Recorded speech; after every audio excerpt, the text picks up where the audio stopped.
नमस्कार जयपुर। स्वागत है आपका दैनिक भास्कर के श्री द्वारका प्रसाद अग्रवाल सम्मान समारोह में। मैं रमनकांत शर्मा दैनिक भास्कर परिवार की ओर से आप सबका यहाँ स्वागत करता हूँ। आपको बहुत ब्रीफली बताना चाहूँगा कि यह पुरस्कार सन 2016 में जयपुर लिटरेचर फेस्टिवल में ही दैनिक भास्कर परिवार की ओर से शुरू किया गया और हिंदी के क्षेत्र में बहुत अच्छा काम कर रहे प्रतिष्ठित लोगों को, युवा लोगों को यह पुरस्कार दिया जाता है। पिछले वर्ष इरशाद कामिल जो सिनेमा के गीतकार हैं, उन्हें यह पुरस्कार दिया गया था और इस साल का पुरस्कार अमीश त्रिपाठी, जैसा अभी आपने इस वीडियो में देखा, मुझे नहीं लगता कि इस शानदार वीडियो के बाद अमीश त्रिपाठी के किसी परिचय की आवश्यकता है। तो बहुत जल्दी से, बहुत आदर और सम्मान के साथ मैं मंच पर बुलाना चाहूँगा दैनिक भास्कर परिवार के उन माननीय सदस्यों को जो अमीश त्रिपाठी जी को यह सम्मान देकर सम्मानित करेंगे। सबसे पहले दैनिक भास्कर के national editor Shri LP Pant, बहुत जोरदार तालियों के साथ स्वागत किया जाए। दैनिक भास्कर परिवार के श्री वारिस तिवारी जी, दैनिक भास्कर राजस्थान के स्टेट एडिटर श्री मुकेश जी माथुर, तालियों के साथ इनका स्वागत। और अब मैं बहुत आदर और सम्मान और गर्मजोशी के साथ आप सबकी तालियों के बीच मंच पे बुलाना चाहूंगा अमीश त्रिपाठी। सबसे पहले तो आपको अवार्ड की बधाई। नहीं, सबसे पहले इस बात के लिए बहुत बहुत शुक्रिया कि आपने हमें युवा लेखक कहा। 50 साल की करीब आयु हो गई है, बहुत बहुत धन्यवाद। Thank you. बातचीत के दायरे को कैसे खोलूं अभी मैं समझ नहीं पा रहा हूं क्योंकि इतने सारे सवाल मेरे दिमाग में हैं, लेकिन क्योंकि अयोध्या में राम आ गए हैं तो मुझे लगता है कि बातचीत के दायरे को हम राम और रामायण से ही खोलते हैं। तो जैसे मैं भी आपसे जानना चाहता हूँ, मेरे ख्याल से यहाँ जो लोग बैठे हैं वो भी आपसे यही जानना चाहते हैं कि रामायण के अलग अलग वर्जन हैं। वाल्मीकि रामायण है, रामचरितमानस है, अद्भुत रामायण है, जैन रामायण है। तो इन रामायणों की अपनी अपनी व्याख्याएं हैं, अपनी अपनी कहानियाँ हैं। जैसे टीवी सीरियल के जो राम है, उसमें हमने ये देखा है कि राम ने रावण को मारा था। तो कहीं पढ़ते हैं कि सीता ने रावण को मारा था, लक्ष्मण ने रावण को मारा था। तो आपने सभी रामायण का अध्ययन किया है, आपकी कहानियों में भी अलग अलग किरदार हैं। सभी नहीं, कई। तो हम सब ये जानना चाहते हैं कि एक्चुअल में सच में रावण को किसने मारा था? नहीं, देखिए, लगभग हर रामायण में प्रभु श्री राम ने ही रावण का वध किया था। हाँ, कुछ रामायण ऐसे हैं जिसमें रावण का वध किसी और ने किया था। तो अद्भुत रामायण जो है, आपने सही कहा, जिसकी रचना भी वाल्मीकि जी ने की थी। वाल्मीकि जी ने 3 रामायण की रचना की थी, वाल्मीकि रामायण, अद्भुत रामायण और आनंद रामायण। तो अद्भुत रामायण में रावण का वध सीता माँ ने किया था। तो जो महिलाएं हैं उन्हें अप्लॉज देना चाहिए अद्भुत रामायण के लिए। और हाँ, एक जैन रामायण है, मेरी पत्नी जैन है, और जैन रामायण में ये माना गया है कि प्रभु श्री राम अहिंसावादी थे। जैन रामायण है, तो उसमें उन्होंने रावण का वध नहीं किया। जैन रामायण में उसमें लक्ष्मण जी ने रावण का वध किया, लेकिन लगभग हर दूसरे रामायण में हाँ, प्रभु श्री राम ने ही रावण का वध किया था। तो ये अलग अलग वर्जनों में अलग अलग कहानी। और जैन रामायण मुझे बहुत पसंद है, सिर्फ इसलिए नहीं क्योंकि मेरी पत्नी जैन है, लेकिन बहुत ही इंटरेस्टिंग फिलोसॉफिकल वर्जन है। तो जैसे आपने कहा कि जैसे टीवी सीरियल के जो रामायण है वो हम सब उसी से रामायण को समझते हैं, तो अलग अलग वर्जन भी हैं। एक नया वर्जन है जो 2024 में आया है, 22 जनवरी को अयोध्या में, राम और राजनीति। आपके लिए क्या मायने हैं? और दूसरा थोड़ा सा पॉलिटिकल है, आप उसको छोड़ भी सकते हैं कि क्या आप भी मानते हैं कि 500 साल बाद अयोध्या में राम को लाने में प्रधानमंत्री मोदी की कोई बड़ी भूमिका है? देखिए, मैं राजनीति पे तो कभी टिप्पणी करता हूँ नहीं। राजनीति में मुझसे कई और दिग्गज लोग हैं जो राजनीति पर टिप्पणी करते हैं। हर रात 9 बजे टीवी पे उनको देख सकते हैं न्यूज़ में। और जैसा मैंने कई बार हास्य रूप में कहा है कि कुछ जो कमेंटेटर्स हैं टीवी में इतनी ज़ोर से बोलते हैं कि अगर आप टीवी बंद भी कर दें फिर भी उनकी आवाज़ आपके कानों तक पहुंच जाती है। तो राजनीति पर उन्हीं की बात सुने। लेकिन हाँ, कि प्रभु श्री राम और राम लल्ला वापस आए 500 साल बाद, ये एक बहुत बड़ा समय है हमारी संस्कृति के लिए। इसे बिल्कुल नकारा नहीं जा सकता। और ये जो एक मूवमेंट थी ये तो 500 साल से चली आ रही है और हर किसी ने योगदान दिया है इसमें। आदरणीय प्रधानमंत्री जी ने भी बहुत अच्छा योगदान दिया है। और ये मेरा मानना है कि एक एकता का प्रतीक है, क्योंकि प्रभु श्री राम तो सबके हैं। आपको ज्ञात होगा जो एक मुसलमान जो लिटिगेंट थे सुप्रीम कोर्ट केस में, इकबाल साहब, वो खुद रामलला के दर्शन के लिए आए थे, क्योंकि उन्होंने जहाँ तक मुझे ज्ञात है उन्होंने कहा भी था कि अगर मुझे सबूत दिख जाएं कोर्ट केस में तो मैं भी आऊँगा। और उस सबूत तो दिखे कोर्ट के, इसीलिए सुप्रीम कोर्ट ने ये निर्णय लिया, ये जजमेंट दिया उन्होंने। तो हमारे देश के लिए, हमारी संस्कृति के लिए ये बहुत महत्वपूर्ण है। और मैं बस ये कहूँगा कि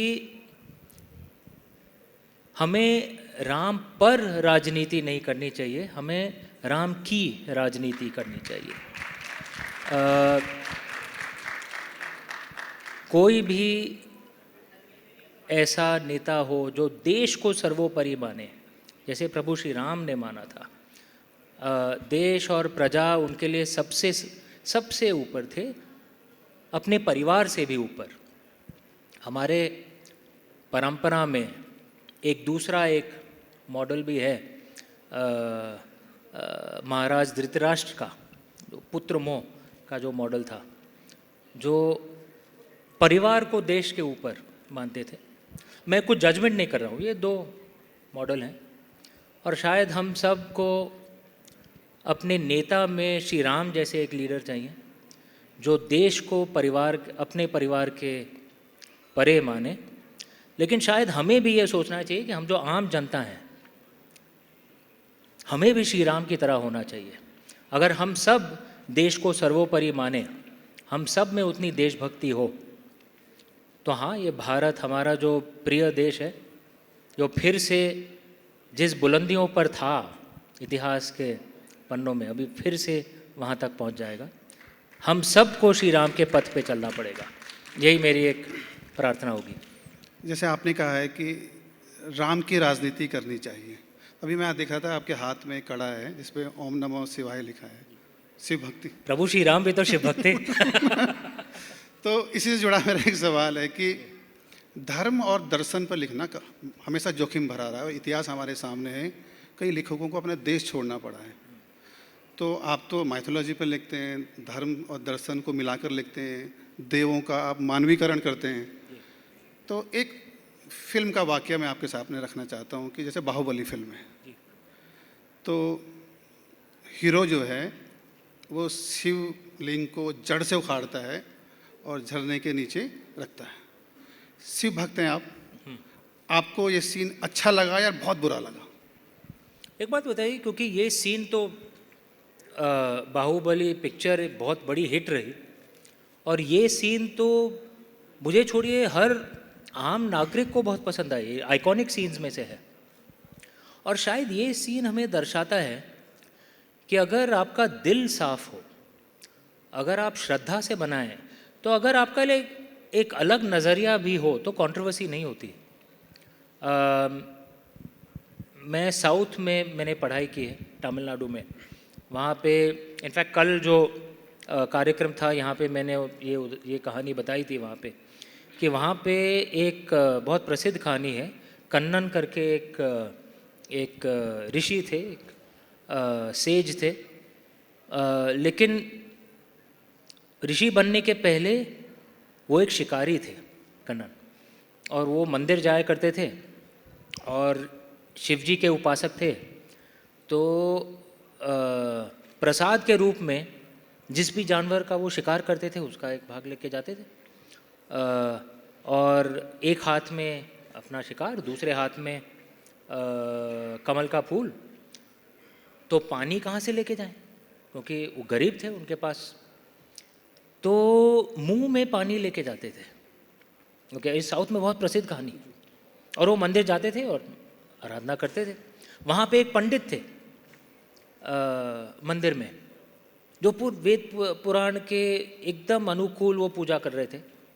लेकिन वो ये कन्नन को देखते थे, शिकारी को, अरे ये क्या कर रहा है। और फिर कहानी कहते हैं कि शिवजी प्रकट हुए, और आप अनुमान लगा सकते हैं उन्होंने आशीर्वाद किसको दिया? पंडित को नहीं, कन्नन को आशीर्वाद दिया। क्यों? क्योंकि उन्होंने कहा कि कन्नन का दिल एकदम साफ था। वो जो क्रिया कर रहा है उस पर उन्होंने अटेंशन नहीं दिया, उन्होंने कहा कि दिल एकदम साफ था।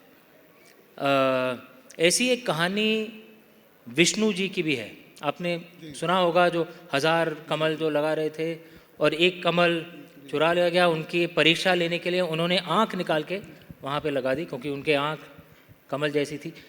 ये है श्रद्धा। और जो पंडित था वो रीति रिवाज बिल्कुल कर रहा था, लेकिन उसका ध्यान शिवजी के ऊपर नहीं था, उसका ध्यान कन्नन के ऊपर था, उस शिकारी के ऊपर, कि भाई ये क्या कर रहा है। और शिवजी ने यही एक सबक सिखाया उन्होंने दुनिया को, कि भगवान आपके दिल को देखते हैं, आपके क्रिया को नहीं। अगर आपका दिल साफ है तो शिवजी को तो प्रार्थना पसंद आ जाती है।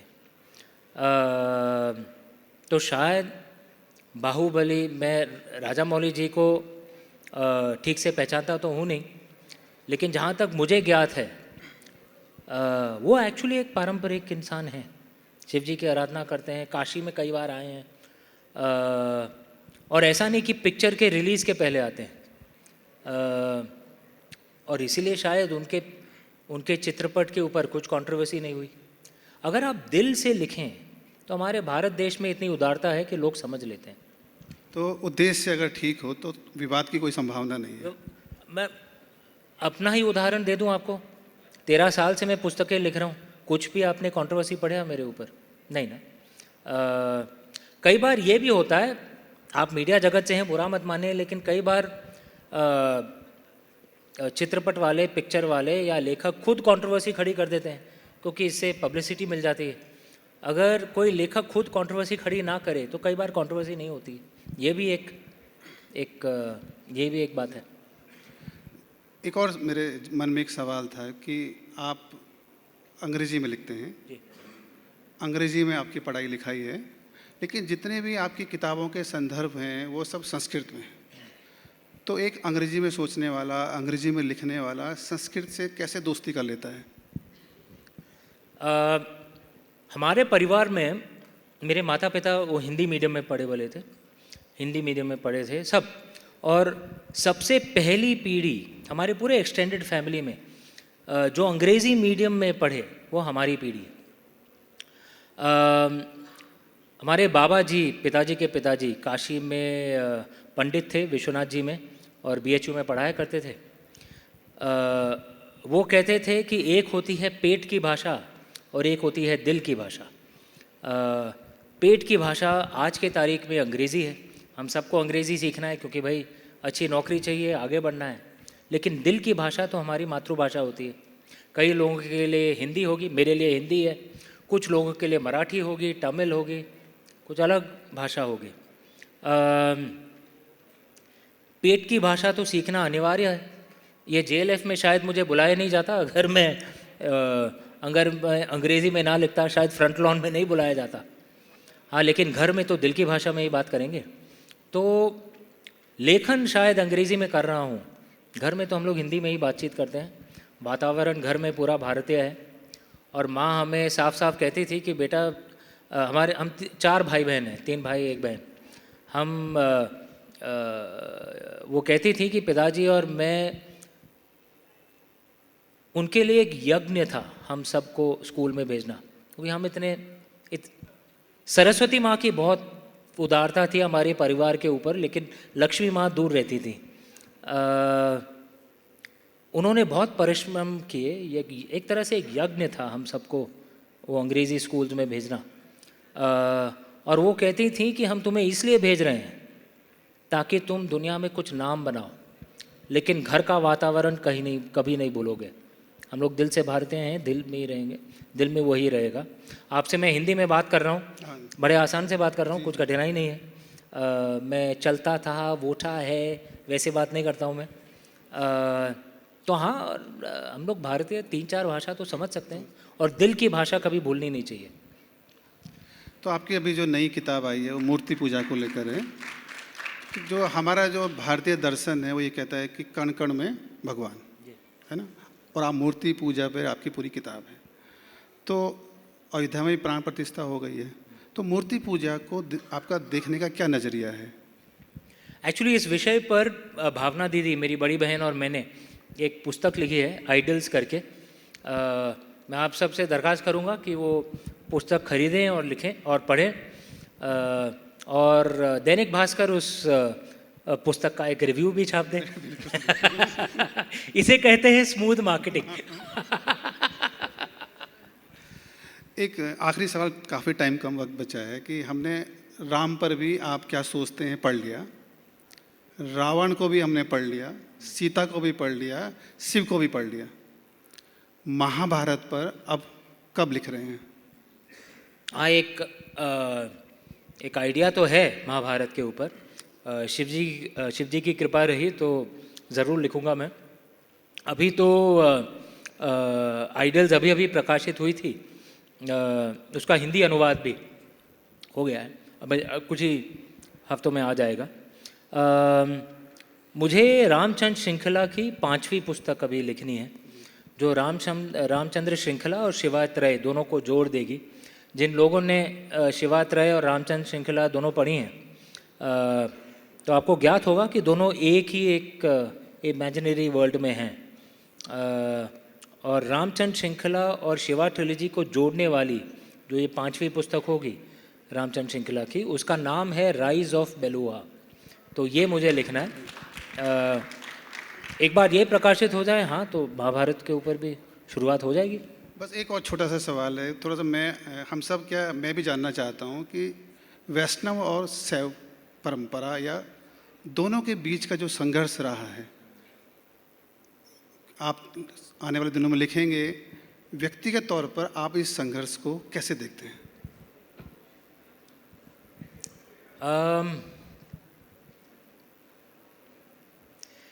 कई सवालों का अच्छा जवाब हमें अपने शास्त्रों में मिलता है। यहाँ पे वैष्णव कितने हैं?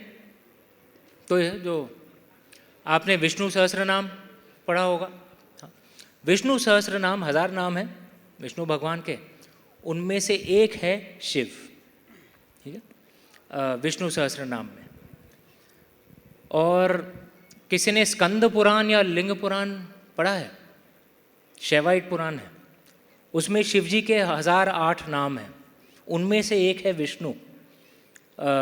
तो शिव जी के 1008 नाम में से एक है विष्णु, और विष्णु जी के 1000 नाम में से एक है शिव। दोनों एक ही हैं। ये तो हम आम इंसान जो है, हमारी बेवकूफ़ी है कि हम इन विषयों पर लड़ाई कर लेते हैं, लेकिन हमारे जो आराध्य हैं वो तो एक दूसरे को एक ही समझते हैं। 2 सवाल हम ले सकते हैं, टाइम अपने पास नहीं है, तो 2 सवाल अगर कुछ पूछना चाहते हैं आप लोग। हाँ,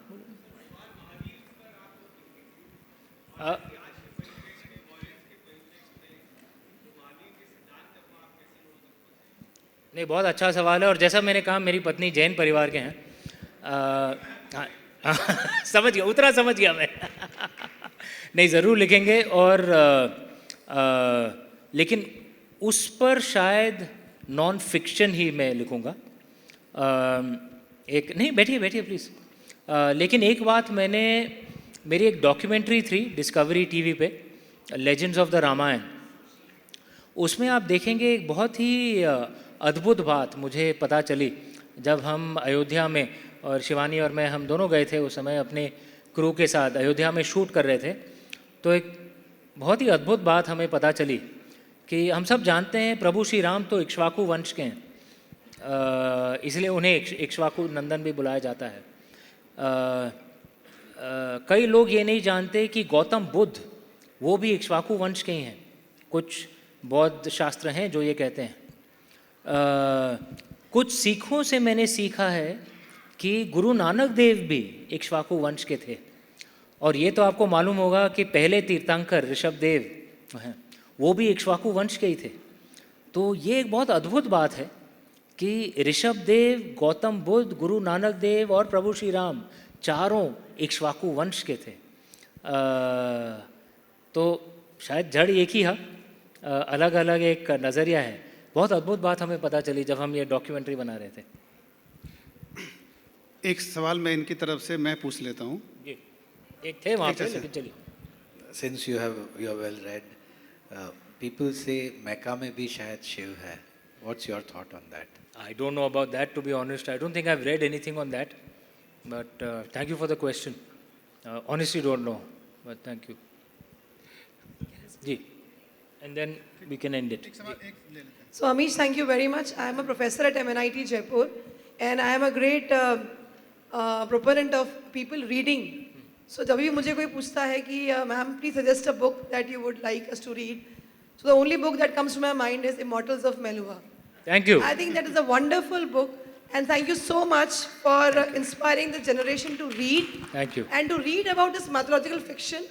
I think it's amazing. जब भी मैं पढ़ती हूँ, मैंने बहुत बार पढ़ी है, और every time I get goosebumps. Thank you, ma'am. So my question to you is in this near future, is Amish planning to, deviate from this mythological fiction and write something else? Yeah, I do have a different story idea in mind. भोंपू बज गया है, but I'll just finish this answer. I am a teacher used to that bhapu. So I have a different story idea in mind, which is set in the modern day, which is based out of London and Mumbai, London and India, which has gaming and time travel. It's a very different concept. It struck me when I was living in London, and so it has elements of fantasy. Wonderful. We're looking forward to it. Yeah, I'm trying to impress my son with that book. That's My very son, important. he's 15 years old, Neil, and I'm not his favorite author. He says I'm a close number 2 because I don't have fantasy, elements and time travel and all that. So I'm trying to write that to impress him. By the way, there's one more thing that I always quote in my class, is your statement from Skyan of Vishwaku, where you say that I fly because my parents stretched for me. It's my favorite line, and it's very much on, very often on my DP and my status. Thank you. Thank you so much for bringing Thank you. your parents where they are. Thank you. एक सवाल आपकी पत्नी की तरफ से मैं पूछना चाहता हूँ। Okay. एक सवाल आपकी वाइफ की तरफ से मैं पूछना चाहता हूँ। जैसे जैन समाज की बात हो रही है, अहिंसा की बात हो रही है, एक सवाल है कि राम क्या शिकारी थे, मांसाहारी थे? ये अभी समाप्त हो गया है। हम कहेंगे आप ओरिजिनल पढ़ लीजिए वाल्मीकि रामायण। चलिए।